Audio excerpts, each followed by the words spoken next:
kedua orang tua Mang Jangol Senin siang mendatangi Polresta Denpasar.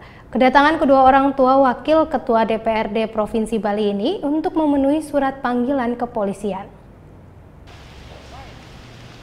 Jajaran Satres Narkoba Polresta Denpasar hingga saat ini masih harus bekerja keras untuk menangkap DPO tersangka Wakil Ketua DPRD Provinsi Bali, Jogede Komang Swastika alias Mang Jangol.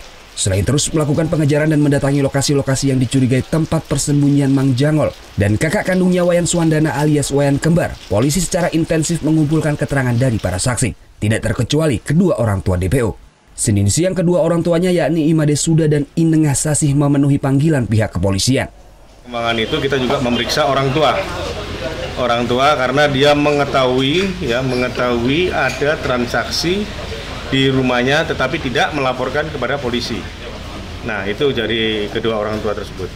Jadi kita akan melaksanakan pemeriksaan transaksi sabu. Statusnya apa? Ya nanti dari kita lihat kalau memang dia bisa kita alihkan statusnya dari saksi menjadi tersangka, kita lihat nanti dari keterangan saksi-saksi yang lainnya.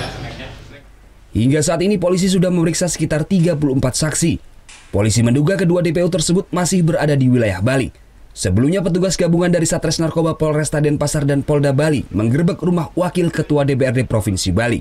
Dari penggerebekan tersebut, petugas mengamankan 7 tersangka termasuk istri pertama Mang Jangol, beserta 31 paket sabu seberat 22,52 gram dan 3 softgun serta 1 senjata api.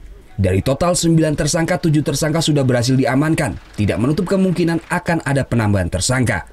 Surya Sanjaya melaporkan untuk NET.